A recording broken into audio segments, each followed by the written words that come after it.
Hello guys, welcome to my YouTube channel. I hope guys you are all right. तो guys मैं आपके लिए आज एक वीडियो लेके आया हूँ जो यानी सीटेट के एस्पिरेंट हैं या जो सीटेट के लिए तैयारी कर रहे हैं या फिर वो टीचर के लिए प्रिपरेशन कर रहे हैं। तो मैं उनके लिए आज सीटेट के बारे में कुछ इम्पोर्टेंट इन्फॉर्मेशन लाया हूँ। तो बिना बात करे सीधे चलते हैं सरकारी रिजल्ट पे।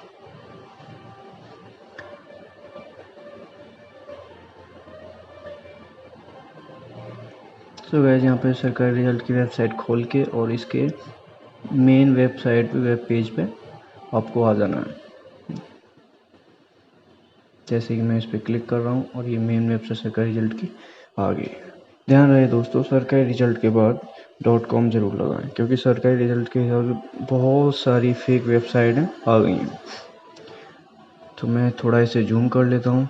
इसके बाद सीधा आते हैं ये सीटेट दिसंबर 2021 वाले फॉर्म पे और यहाँ पे क्लिक कर देते हैं।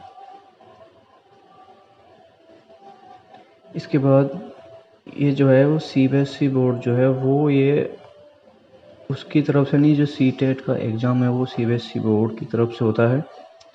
और यहाँ पे ये सीधा लिखा हुआ है कि जो ये एग्ज़ाम है, exam will be held on online CBT mode this year from 16 दिसंबर से और 3 जनवरी 2021 से बीच में ये एग्ज़ाम होगा। आपको ध्यान रहे इस बार ये ऑनलाइन मोड में है, यानी कंप्यूटर बेस्ड टेस्ट, ना कि ऑफलाइन मोड।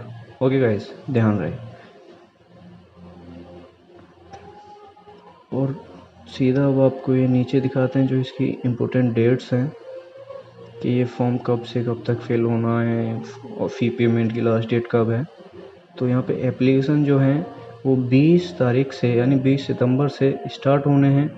ओके, और जो इसकी लास्ट डेट है वो 19 अक्टूबर 2021 है। ओके, समथिंग 1 मंथ आप कह सकते हो फॉर्म भरने के लिए आपको मिलेगा। और इसकी लास्ट डेट जो है फ़ीस पेमेंट की वो आपको 20 अक्टूबर दी हुई है। और जो CBT दिया हुआ है कंप्यूटर बेस्ड टेस्ट वो आपका 16 दिसंबर से और 13 जनवरी के बीच में टेंटेटिव डेट आई है। और जो अगर फ़ी की बात करें तो यहाँ पे ये जो फर्स्ट पेपर की फ़ी दी हुई है वो जनरल OBC के लिए 700 रुपये दी हुई है और SC ST और PH के लिए 350 रुपये दी हुई है। और जो दोनों यानी फर्स्ट और सेकंड पेपर दोनों देना चाहते हैं उनकी फ़ी जनरल के लिए OBC के लिए 1200 रुपये है और SC ST और बाकी कैंडिडेट में 600 रुपये है। तो यहाँ पे अगर हम जो मोस्ट इम्पोर्टेंट थिंग है वो है एलिजिबिलिटी, जो काफ़ी सारे लोगों को थोड़ा कन्फ्यूज़न रहता है कि हम इसके लिए एलिजिबल हैं या नहीं है। तो मैं आपको यहाँ पर दिखा देता हूँ थोड़ा जूम करके पेपर फर्स्ट एंड सेकंड की दोनों।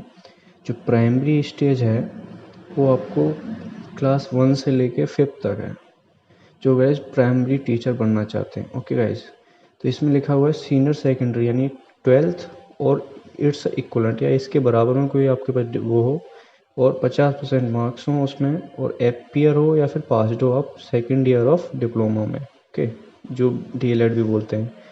और वही है 12th होनी चाहिए और 45% होनी चाहिए और appear in the final year of second year of diploma in elementary education as per NCTC 2012 norms 2002 norms, sorry guys.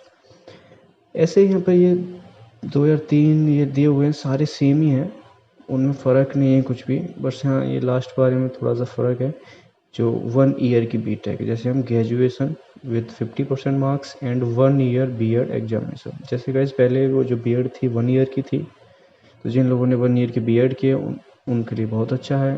जिनके पास ग्रेजुएशन है और 50% है और 1 साल की BEd है वो इसके लिए एलिजिबल हैं प्राइमरी स्टेज के लिए।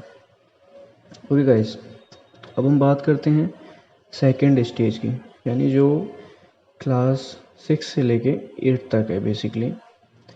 तो उनके लिए क्या है, उनके लिए यहाँ पे दिया हुआ है बैचलर डिग्री एंड पास्ड और appear in the final year of second year diploma in elementary education by whatever name. यानी ये तो यहाँ पर एलिमेंट्री एजुकेशन है, आपका DLED किया हो, आपने BTS किया हो, जो भी किया हो वो, बट ग्रेजुएशन होना चाहिए, बैचलर डिग्री के साथ में होना चाहिए। सेकंड पॉइंट भी बिल्कुल सेम है, बट यहाँ पे दिया हुआ 1 ईयर बैचलर डिग्री, यानी जो 1 साल की बीएड हो वो भी एलिजिबल हैं। सारे ये जो आपके 6 पॉइंट है सेम ही है, बट कुछ में ये है कि जिनके पास बीएड 2 साल की है वो भी एलिजिबल हैं, जिनके पास 1 साल की है वो भी एलिजिबल हैं। बट मेन थिंग ये है कि आपके पास ग्रेजुएशन होनी चाहिए। और जिन्होंने ग्रेजुएशन की, यानी जैसे 12th के बाद सीधा बीएड कर लिया और साथ में ग्रेजुएशन करे, जो यानी 4 साल की होती है, तो वो भी इसमें एलिजिबल हैं। यानी जो होता है जैसे बीएससी एड या बीएड या बीएससी एड जो होता है, यानी जो 4 साल का जो होता है, उसमें आपके ग्रेजुएशन प्लस बीएड दोनों होता है, वो भी एलिजिबल हैं। तो सेम थिंग है, इसमें कोई भी डिफरेंस नहीं है, सारे पॉइंट सेम ही हैं।